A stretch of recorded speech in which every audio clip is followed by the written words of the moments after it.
Well, an interview with the Conservative MP David Tredinnick has been published in the Astrological Journal. The MP is quoted as saying, "I do foresee that one day astrology will have a role to play in healthcare." And he also suggests that opposition to astrology is based on superstition, ignorance and prejudice, including racial prejudice. Of course, astrology is a very ancient practice dating back 4,000 years at least, Mesopotamia, and it's still widely respected and used in India, China, Japan. The Catholic Church, however, bans it as a divination and in contradiction to God's gift of free will. Are we right to dismiss astrology? Well, Sri Pathman from Wales Ganesh Temple, central to Hinduism, isn't it? So do you make decisions on the basis of your astrological chart and so forth? Yeah, we can take decision according to the horoscope chart. It doesn't mean you have to take decision according to the horoscope chart. It will help you to take the decision. It will make your life easy to take the decisions in your life. Say, example, say you just finished your study. Say you're going to choose the studies, and you are confused what you want to study. In that case, like you can use a horoscope to take the decisions. What do you want to study? Say which topic you will be easy to study, or which way you can take the path on your life. Say if you want to study medicine, or do you want to study engineering, or in which way or which industry will be easier for you to study or carry on your life. I understand. So you would take the advice of a negative decision. If it said to you, well, medicine's maybe not for you, you would perhaps steer clear of that. Yeah, the horoscope can tell you exactly. So, can it change your mind? Yeah. Can it change your mind? You can change your mind. But you're changing your mind. Yeah, but the horoscope is not saying if you study medicine, you're not gonna do it. But everything, say, what is called, say, you're going to school, but if you don't take exams, you're not gonna pass or fail. Yeah, but you can try it.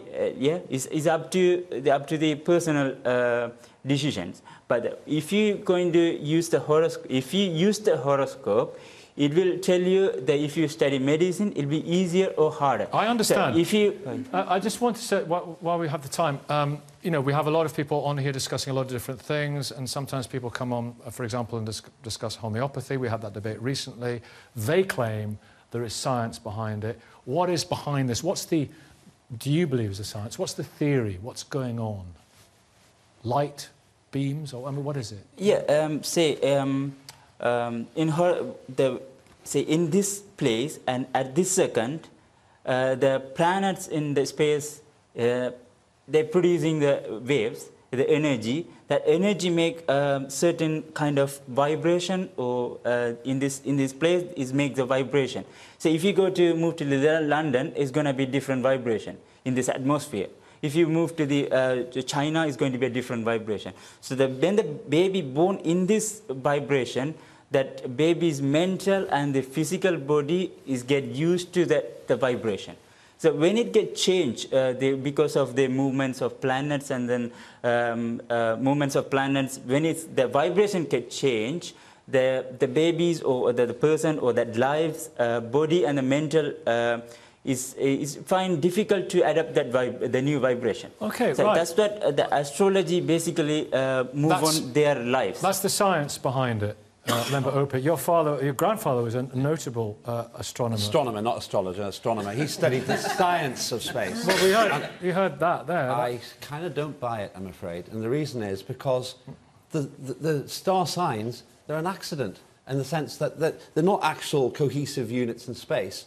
And I think we've got an astronomer here who will confirm this, but it's just the way they look at the moment. In a million years' time, all the star signs will look different because they're all moving relative to each other. Also, dark matter. The universe apparently is about 90 to 95% dark matter. So 19 out of 20 bits of mass, if you like, in the universe aren't even catered for by astrology. I was one time talking to an astrologer and said, okay, tell me about my future. And she said, well, this year, 2 years ago it was, this year you're going to travel a lot. I said, yes, we're on a ship. You didn't really need to be an astrologer to work that out. And if it was a proper science, it would make measurable predictions. It doesn't. It's a lot of fun. It doesn't harm people, but I wouldn't bet the farm on it. Sarah, as astronomer, Sarah Jaffa, you can understand, though, can't you, why hundreds of years ago, people, thousands of years ago, hundreds of years ago, no light pollution. People looked up at the sky and thought, that's the guiding light for our lives. That's determining so much of what happens on Earth. What do you make of astrology? Do people ever say to you, are you an astrologer, for example? People do often get the two terms mixed up, astronomer and astrologer. They sound very similar, and for people who aren't in those fields, it can be hard to distinguish. I think the sky is such a beautiful thing, and in the past when there was less light pollution, as you said, it would have been even more so, and I can see the fascination with it. I see that today. You know, if I'm cycling home late at night, I will stop and look at the stars because it is beautiful. And I like looking at the constellations. Orion is my favourite. Finding Orion makes me happy. That's all good. I think the problem comes between describing astrology as a science. There are various definitions of sciences to do with, you know, logical processes, logical reasoning, testing, falsifiability. Astrology does not pass those tests. It could be described as a religion or a faith or a set of beliefs or a way of deciding your life. Many people look for guidance in their lives in different ways, through religion or through, you know, throwing a dice to decide what to do tomorrow. Basing your life decisions, if you're not sure about something, looking for guidance in astrology might help you make that decision. It could be like tossing a coin to, you know, when it falls, you know what you really wanted to see. Mm. I think calling it a science and suggesting that it should be useful on the NHS is a very dangerous suggestion. Elsie, astrologist, an astrologer as well, to some very significant people. Or, you know, you advise a lot of top people. I do. You know.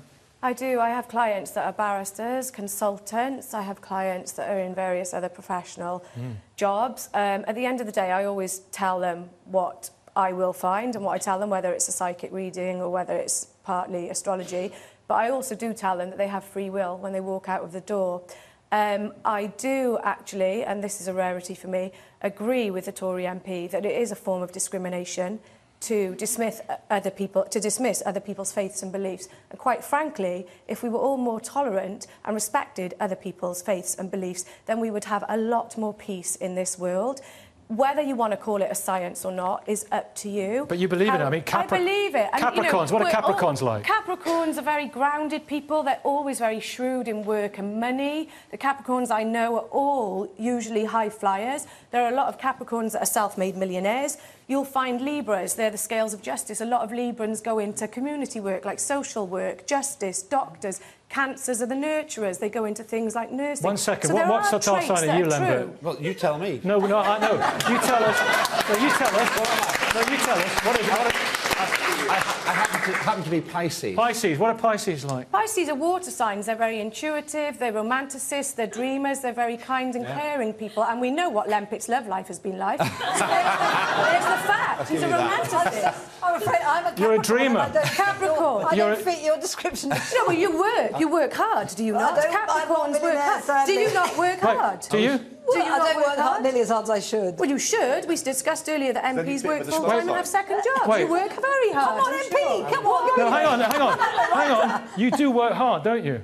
Yes, but that's because I was brought up to work hard by two parents who were not Capricorns. But you say grounded. I don't think I'm particularly grounded. Oh, you are grounded in how you speak, because you're down to earth and you get on with people. Capricorns are like that. It's interesting because some people might say these are kind of, you know, generalisations.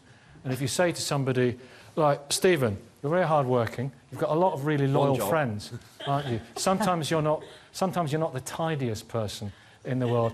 Things go, and you're not really very good with money, especially on 67K a year. But I'm an Aries. But so am I. He's Aries too. Yeah, so am I. But do you think there's anything in this at all? And we have to be careful to dismiss it because millions of people the world over believe in it. Yeah, no, I mean, personally, I'm quite happy for people to believe what they want to believe. I do actually agree with the point that if people have more respect for different beliefs and faiths and no faith, I happen to be practicing Christian, but I have huge respect for humanists, for example. I think if we had more tolerance between people, that would be a better thing.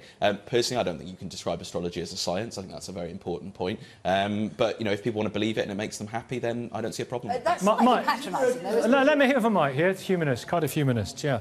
Yeah, I mean... Whatever floats your boat. What star sign are you? Well, I was born in the middle of September. I don't know what that makes me. I don't take any notice of these things because I think the thought that you could divide the human race into 12 distinct groups to start off with is a bit ridiculous. And when I read that news story saying that astrology could save the NHS, I had to first of all check, is this April the 1st? And then I checked to see if I was reading it on reading it on the Daily Mash or the Onion. It was. But wait a minute, Elsie, hang on. You have interrupted nearly every speaker today. Well, why shouldn't I? have sat here calmly listening to other people. It would be nice. You've said you want to tolerate other people. It would be nice if you could listen. I made a joke about divine intervention in the NHS. I think you should come and host this programme. I think that was a perfect intervention. Carry on. Now,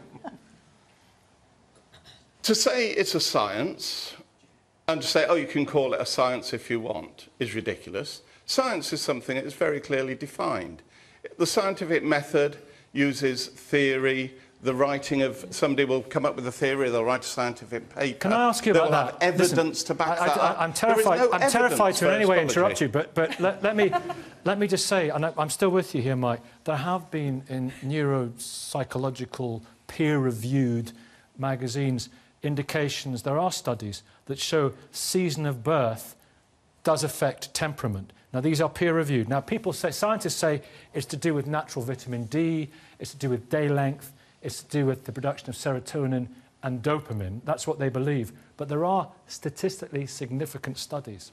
There are significantly significant studies that show the time of year you're born can make a difference, but there is no scientific study whatsoever that shows that has anything to do with the position of the planets in the sky at the time. I mean, did astrology totally change when Pluto was discovered and there was suddenly another planet? Elsie, wait, Elsie, do you want to come back in here? Yeah, I do. I'm entitled to interrupt people. We are on a live debate, and I was actually making a joke. I wasn't being insulting to you. So I would say the time of the stars when you were born made you quite bad-tempered, but there we go. That's I haven't called it a science, astrology, and at the end of the day, if it does help people and people believe in it, then so be it. And there are, as Nikki has said, you know, studies that have proved certain traits about certain people and how they are, and that's how they're made. Virgos are normally perfectionists. You know, I've said about Capricorns. At the end of the day, we do have free will, but you keep asking for proof. You disprove it then. How can you disprove it? Let me ask one question. You want us to prove Let me ask one question. Wait, please. You disprove it. You disprove what we do. Any Virgos in the audience? Virgos in the audience. Right. There's this lady here in the blue. Can I ask you, are you a perfectionist? No, I'm not the slightest.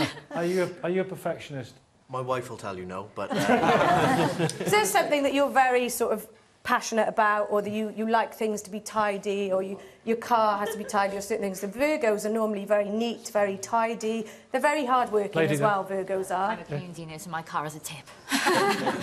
Do you make... Anna, just a second. Do you make... But you work hard if you're a nurse. I work hard. Exactly. Yeah. Elsie, do you make decisions on the basis of, for your own life, or on what you might read in your charts? No. Okay.